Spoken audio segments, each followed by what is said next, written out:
बिस्मिल्लाहिर्रहमानिर्रहीम। अस्सलाम वालेकुम फ्रेंड्स। तो कैसे हैं आप सब? उम्मीद करता हूँ सब खैरियत से होंगे। तो गाइस, जैसा कि आपको पता है हमारा कोरियन लैंग्वेज क्लासेस का सिलसिला शुरू है। तो ये वीडियो उन लोगों के लिए हैं जो कि कोरियन लैंग्वेज टेस्ट पास करना चाहते हैं और टेस्ट पास करके कोरिया जाना चाहते हैं। तो इससे पहले वीडियो में भी मैंने कॉन्सोनेंट और वावल के बारे में बताया हुआ है आप लोगों को। तो इस वीडियो में हम साउंड्स ऑफ कॉन्सोनेंट की बात करेंगे, यानी जो कॉन्सोनेंट होते हैं वो उनकी क्या आवाज़ें होती हैं।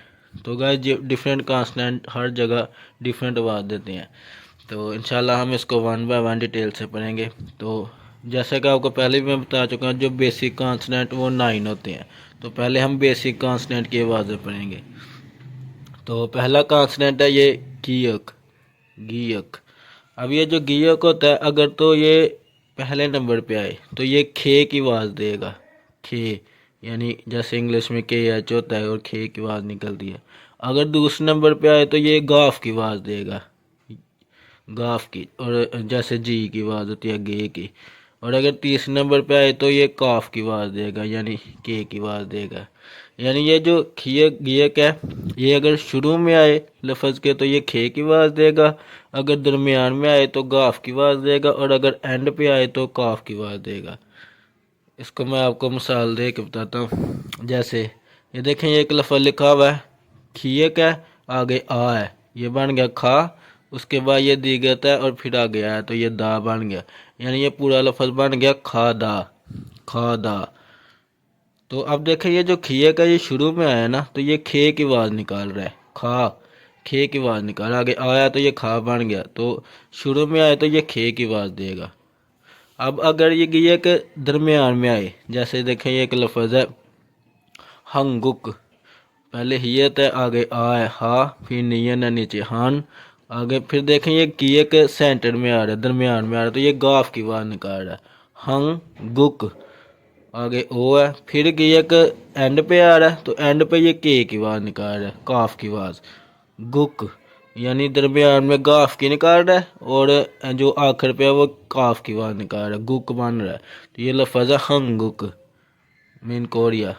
तो गियक अगर दरमियान में आएगा तो गाफ की आवाज़ देगा, अगर एंड पे आएगा तो काफ की आवाज़ देगा। जैसे एक और लफ्ज़ है छेक। ये छियत है, आगे ए है डबल वावल, उसके बाद आखिर पे गियक है और आखिर पे आ रहा है तो काफ की आवाज़ निकाल रहा है छेक। ये मैंने उर्दू में भी नीचे लिखा हुआ है छेक। तो छेक किताब को कहते हैं। तो अब आगे दूसरा कॉन्सोनेंट है नियन। नियन अगर शुरू में आए, दरमियान में आए या एंड पे आए, पहले नंबर पे आए, दूसरे पे या तीसरे में, वो नून की ही आवाज़ निकालेगा। एन की आवाज़ निकालेगी, इसके लिए रूल है। यानी जहाँ भी आएगा, ये शुरू में आएगा लफ्ज़ के दरमियान में या एंड पे, ये नून की आवाज़ ही देगा। जैसे देखें, ये एक मैंने मिसाल लिखी है सान। ये सीयत है, आगे आ है सा, और एंड पे नियन है सान। सान पहाड़ को कहते हैं। तो देखें, नियन एंड पे आ रहा है तो ये नून की आवाज़ दे रहा है सान। अब अगर शुरू में आएगा, जैसे नियन है, आगे ओ है नो, फिर नियन है नून। शुरू में भी नून की आवाज़ दे रहा है, एंड पे भी नून की आवाज़ दे रहा है, तो ये नून होगा। नून कहते हैं बर्फ़ को। तो आगे है तीसरा कॉन्सोनेंट दिगत। दिगत। अब दिगत अगर लफ्ज़ के शुरू में आएगा तो ये थे की आवाज़ निकालेगा। अगर दरमियान में आएगा तो दाल की आवाज़ निकालेगा। अगर एंड पे आएगा तो ते की आवाज़ निकालेगा। जैसे देखें, ये एक लफ्ज़ है थुल, यानी दिगत है, आगे ऊ है, आगे रियल है, एंड पे रियल लाम की आवाज़ देता है, तो ये थुल है। यानी दिगत शुरू में आ रहा तो ये थे की आवाज़ दे रहा है थुल। थुल दो को कहते हैं। मैंने गिनती के बारे में वीडियो बनाई हुई है, हाँ ना थुल। तो थुल दो को कहते हैं। उसके बाद अब दिगत सेंटर में आ रहा है तो ये लफ्ज़ है खादा। ये ऊपर भी हमने पढ़ा खादा। अब सेंटर में आ रहा है, दरमियान में आ रहा है दिगत, तो ये दाल की आवाज़ दे रहा है खादा। खादा का मतलब था जाना। उसके बाद अब देखें, सीयत एंड पे आ रहा है तो ये लफ्ज़ है सीयत, आगे ओ, और एंड पे आ रहा है दिगत। तो एंड पे दिगत आएगा तो ये ते की आवाज़ देगा, ये लफ्ज़ बनेगा सुत। यानी एंड पे आ रहा है ना दिगत, तो ते की आवाज़ देगा। दरमियान में आएगा तो दाल की आवाज़, शुरू में आएगा तो थे की आवाज़ देगा। अब उसके बाद चौथा कॉन्सोनेंट है रियल। रियल। रियल अगर वर्ड के शुरू में आएगा तो ये रे की आवाज़ देगा, दरमियान में भी रे की आवाज़ देगा, लेकिन एंड पे ये लाम की आवाज़ देगा।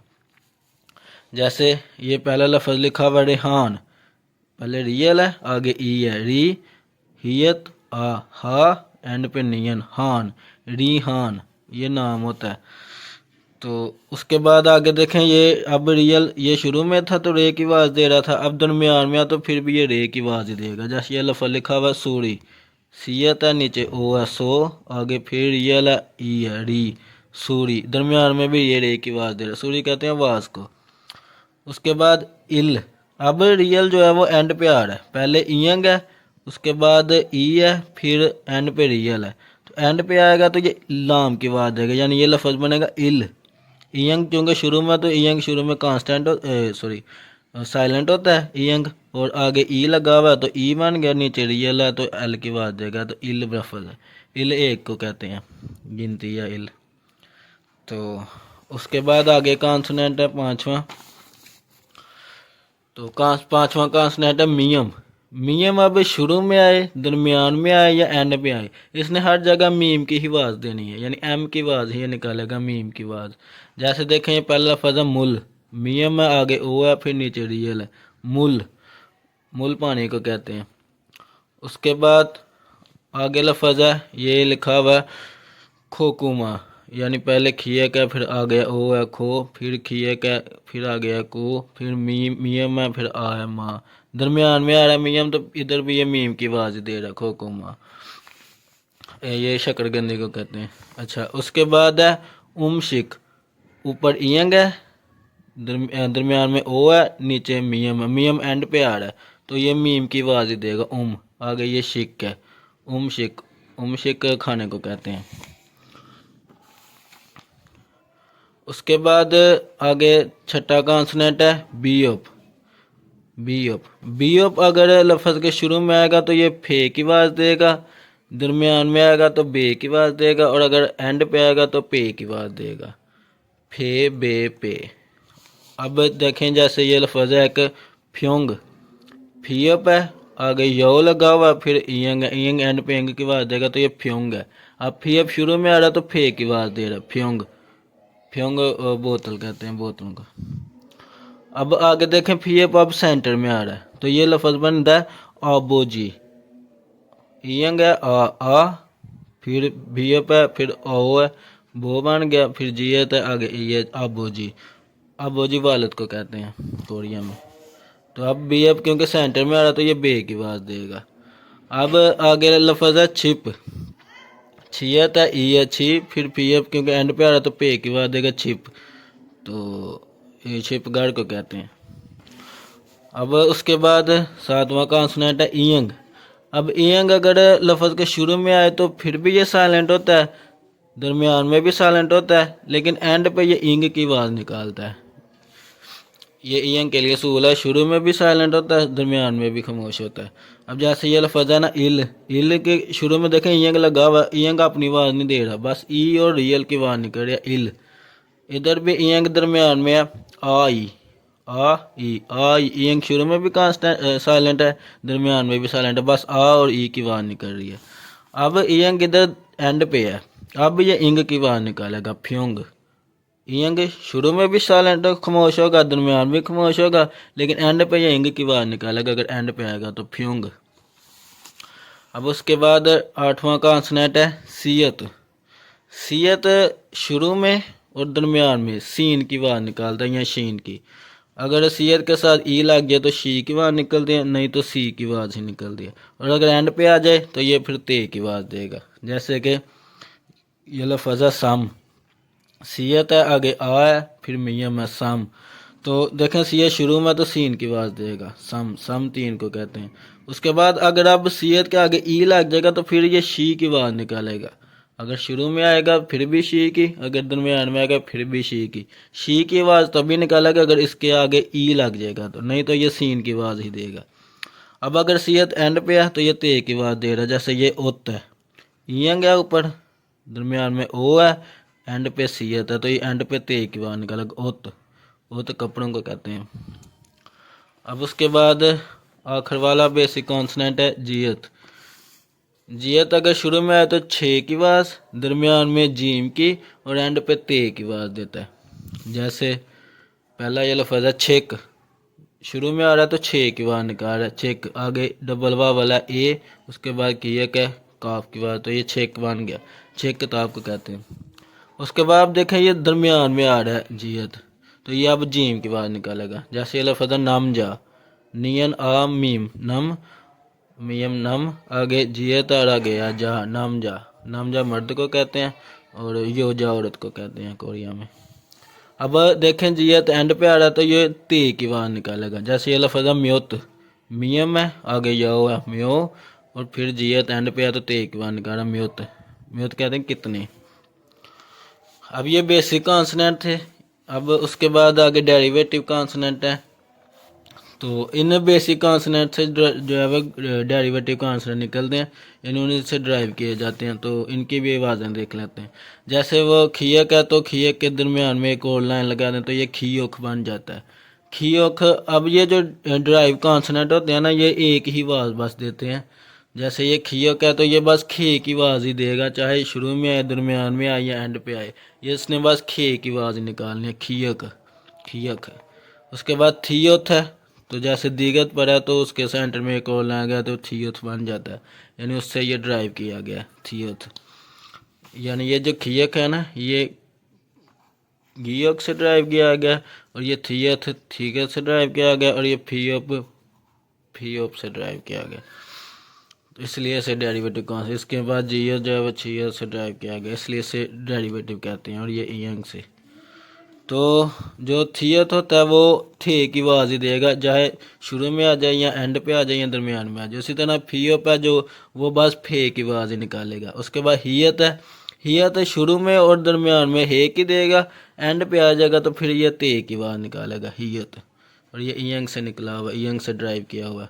उसके बाद छियोच है, छियच शुरू में और दरमियान में छे की आवाज़ निकालेगा, एंड पे आएगा तो फिर ये ते की आवाज़ देगा, और ये जियो से ड्राइव किया हुआ है।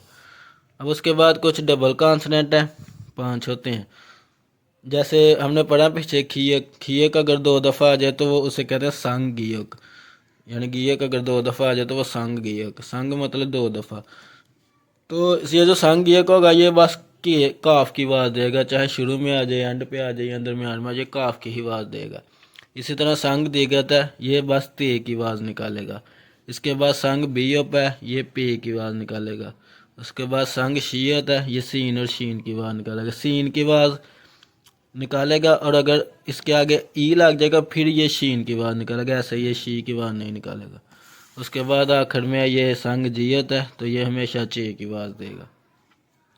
तो ये कुछ कॉन्सोनेंट थी जिनकी आवाज़ें जानना बहुत ज़रूरी है। तो आप लोग इनकी आवाज़ों को अच्छे तरीके से प्रैक्टिस कर लें। तो इसका मैं आपको एक आसान सा तरीका बताता हूँ आवाज़ें याद रखने का। जैसे ये है ना गियक, तो इसका नाम रखा हुआ है गियक। हमने ये नहीं जानना ज़रूरी कि इसका नाम क्या है, ये जानना हमारे लिए ज़रूरी नहीं है। हमने बस इसकी आवाज़ें याद रखनी कि इसकी आवाज़ें क्या होंगी, शुरू में ये क्या आवाज़ देगा, दरमियान में क्या देगा, एंड पे क्या देगा। इसका नाम जानना ज़रूरी नहीं है।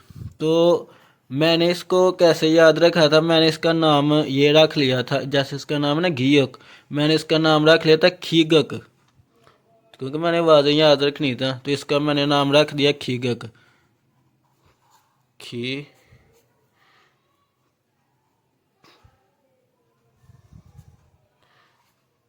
खीगक। जैसे भी आपने इसका नाम याद रख लेना। तो इस ये नाम इसलिए याद रखा खीगक, यानी शुरू में याद रहे खा खे की आवाज़ दे रहा है, एंड पे गाफ की, एंड और दरमियान में गाफ की, एंड पे काफ की आवाज़ दे रहा है। तो इसलिए इसका नाम आपने अपनी मर्ज़ी से रख सकते हो। बस आपने इसके मकसद ये है कि इसकी आवाज़ें याद रखनी है कि ये क्या आवाज़ दे रहा है, किस किस जगह पे क्या आवाज़ दे रहा है। तो उम्मीद करता हूँ आप लोगों को ये वीडियो पसंद आई होगी। तो आप लोगों ने इसको अच्छे तरीके से प्रैक्टिस कर लेनी है। तो इंशाल्लाह नेक्स्ट वीडियो में मिलते हैं। अल्लाह हाफिज़।